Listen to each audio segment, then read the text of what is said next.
E quem também participou desse evento da Veja foi o pré-candidato à presidência, deputado federal, Jair Bolsonaro. Ele revelou que, se for eleito no ano que vem, terá como ministro da Fazenda, ou provável ministro da Fazenda, o economista Paulo Guedes.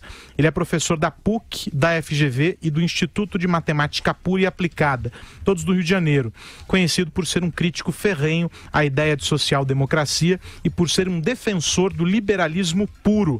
O anúncio de Bolsonaro representa um aceno ao mercado financeiro e uma tentativa de se distanciar do modelo militar de estatização.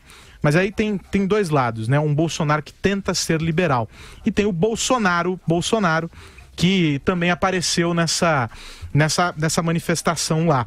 Ele disse que foi questionado sobre a participação de policiais militares na morte de centenas de pessoas no Rio de Janeiro e afirmou que policial que não mata não é policial. Em um outro momento, diz que faria um bolsa-fuzil para que os proprietários de terra ganhassem armas para enfrentar o MST. E, bom, já que está falando sobre economia, o ministro da Fazenda, Denise, e esse aceno do Bolsonaro liberal? Olha, eu acho que é muito discurso ainda, porque ele se contradiz o tempo todo, ele vai contra a privatização em determinadas áreas, aí ele é a favor da privatização, aí ele não quer que a China participe, aí ele não tem o mecanismo, ele é a favor da reforma da Previdência, mas ele quer proteger a situação dos militares, então você vê que ele joga muito para a torcida, ele joga para aqueles grupos que sempre o apoiaram e ao mesmo tempo ele tenta fazer um discurso mais próximo do que o mercado espera, porque ele sabe que uma instabilidade do mercado financeiro pode acabar influenciando a candidatura dele, como aconteceu com o presidente Lula, quando ele lançou a carta ao povo brasileiro. O que ele estava passando era um recado para o mercado financeiro que poderia acalmar, porque ele não tomaria nenhuma medida mais drástica, que ia contra aquela receita mais ortodoxa de administração da economia. Então eu acho que o Bolsonaro está tentando fazer isso. Agora, ele fica uma coisa assim meio bipolar, né? Ele vai para um lado, ele vai para o outro em relação a ser liberal, depois ele vem com esse discurso que o policial tem que matar mesmo. Isso agrada boa parte do eleitorado que ele espera atingir. Eu acho muito difícil, eu acho que ele fica numa posição de fragilidade quando começarem os debates. Eu acho que ele vai ficar muito vulnerável, porque quando você não tem convicção do que você está defendendo, você fica mais frágil, você pode ser pego assim no contrapé, inclusive porque ele tem um histórico de declarações contraditórias, declarações meio absurdas, inclusive, né? Bolsa-fuzil, Madu? Pois é, a Denise falou muito bem, o Bolsonaro é um candidato pastel de vento, né? Ele não tem conteúdo, ele ficou agora, em função da semana passada, em função da declaração que ele deu, que ele não entende patavina de economia, que foi um tremendo tiro no pé, ele saiu desesperado em busca de um economista de ocasião, foi encontrar o Paulo Guedes, né? Igual na chuva, você procurando um táxi, né? O primeiro que passou vazio, ele pegou. E quando ele tem uma enorme contradição, ele não é liberal, ele é um nacionalista, é a marca, né, da maior parte dos militares brasileiros. Tudo nele, na campanha dele, no discurso dele, me aparece oportunismo, né? Ele fala para a galera, ele fala para quem ele quer agradar. E ele não está nem aí para o conflito que existe dentro desse discurso, né? Pela incongruência, né? Pela falta de coerência. Agora, o inacreditável é que os bolsonaristas, né? Os bolsonaristas de raiz, né? Eles não querem nem saber. O que o Bolsonaro fala, né? Mas disse dixit, né? Não se discute, né? Por mais estapafúrdio que seja. E eu não sei o que essas pessoas imaginam para o país, né? Se o que o Bolsonaro está me saindo é mais um aventureiro, né? É da escola do Ciro Gomes, né? É da própria escola do Lula, que na verdade se revelou ao longo da história um grandíssimo aventureiro. E eu acho que o Brasil não suporta mais aventureiros, já quebrou, não é nem que vai quebrar, já quebrou. Não suporta mais. Então, agora aquela história. Cada pessoa tem um voto. Cada um faça o que achar melhor com o seu voto, né? Assim é a democracia, né?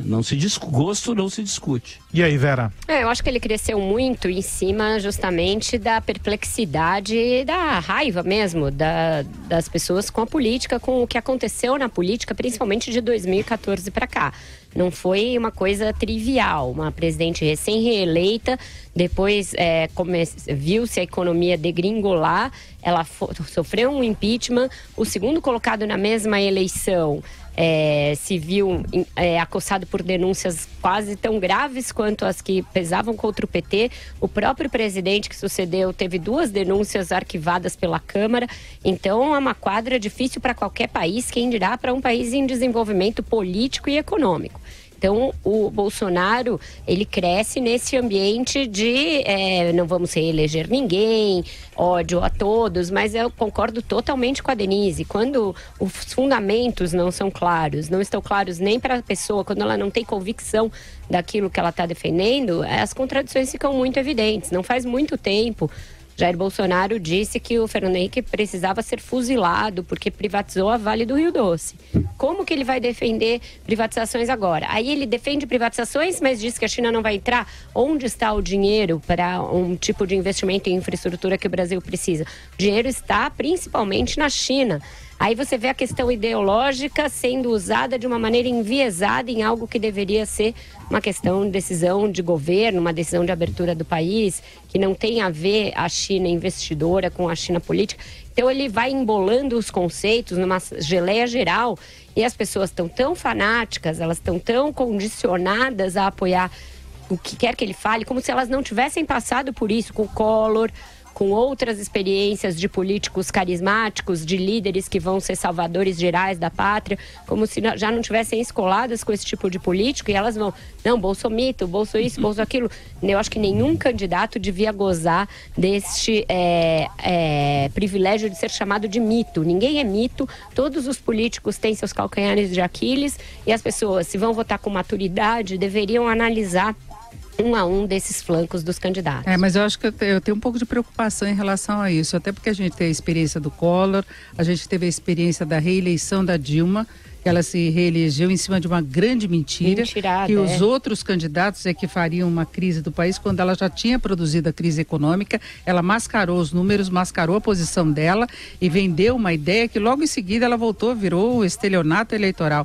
Então eu tenho muito medo da capacidade de avaliação no momento de crise, em que as pessoas gostam de quem joga duro com essa questão da violência, porque a gente tem uma criminalidade muito grande no país, e ele tem esse discurso, né, da bala e vamos matar bandido, e ele foi treinado para matar mesmo. Então as pessoas juntam segurança, voltam ao passado sem conhecer muita história de que o golpe militar foi para botar ordem na casa, para acabar com a esquerda e que isso promoveu o crescimento do país, sem saber o estrago que eles produziram na economia, um estrago de longo prazo, o endividamento que a gente ficou anos e anos para tentar... Uma inflação começou ali, a dívida internacional. Que, nos atrasou em muitos anos o desenvolvimento. Diga, Madu. Não, o que é espantoso é o desconhecimento das pessoas sobre a história recente do Brasil. É espantoso. Não é só dos jovens, não.